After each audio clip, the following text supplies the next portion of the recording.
My friend says, I was not a good son, you understand. I say, yes, I understand. He says, I did not go to see my parents very often, you know. And I say, yes, I know. Even when I was living in the same city, he says, maybe I would go there once a month or maybe even less. I say, oh, yes. He says, the last time I went to see my father, I say, the last time I saw my father. He says, the last time I saw my father, he was asking me about my life, how I was making out. And he went to the next room to get something to give me. Oh, I say. Feeling again the cold of my father's hand. The last time, he says. And my father turned in the doorway and saw me look at my wristwatch, and he said, you know I would like you to stay and talk with me. Oh, yes, I say. But if you're busy, he said, I don't want you to feel that you have to just because I'm here. I say nothing. He says, my father said, maybe you have important work you are doing, or maybe you should be seeing somebody. I don't want to keep you. I look out the window. My friend is older than I am. He says, and I told my father it was so, and I got up and left him then, you know. Though there was nowhere I had to go and nothing I had to do.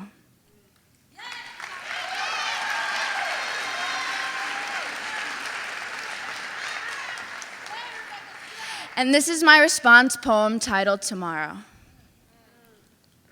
This poem begins with my father telling me we are the same person. He says we have the same imagination drawn to chalk on the sidewalk, my hands and fingernails coated in the colored powder. He sleeps next to my hopscotch lines and my crooked baby blue flowers tonight, curls up because he is tired of knocking on the front door. His tears find their way through the cracks of the mahogany. In this poem, my mom and I almost drown. He says we both love to write. He carves his apologies into the same door that won't let him in. My fingers brush over the wooden grooves and cuts of the sentence, you are my world and all that comes with it. In this poem, it takes me 2 hours to get rid of the splinters. We both hate tomatoes, and in the sun we both look like tomatoes. Our eyes wrinkle when we laugh, and sometimes we'll snort if we laugh hard enough. We stop. My mom held this poem, crumpled, covered in red pen corrections and 12-year-old memories of my father. I accidentally left it on top of the washing machine.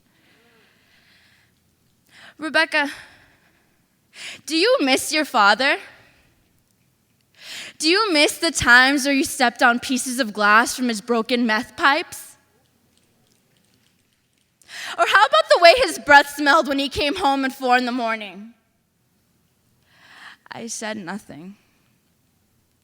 He doesn't deserve all the time you spend writing this bullshit. She didn't cross out the 12th stanza.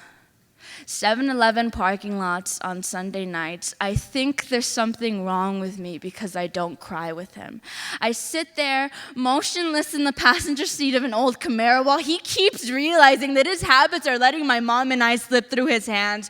Correctional facilities, rehabilitation centers, and her threats to never let him see his daughter again could not change him. I sat in my room. I thought of ways to tell my mom, who took the time to frame my honorable certificates on the wall, who remembers the speech contests, the acting competitions. I thought of ways to tell her that now I can't go to college. I don't have the GPA because for 6 semesters I was sad for no apparent reason.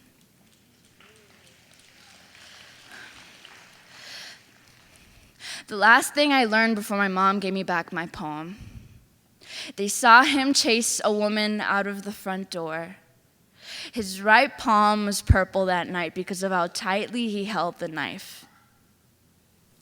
My mom hasn't read the ending of this poem. My father tried to reach out to me 7 days ago for the first time in 7 years.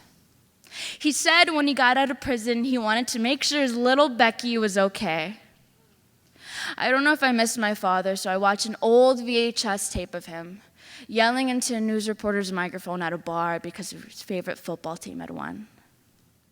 Before I eject the tape and throw it out for good, I press pause. His laugh lines press into his pink and red cheeks. His melon head barely fits into the screen. His eyes close as he smiles. He said we look the same.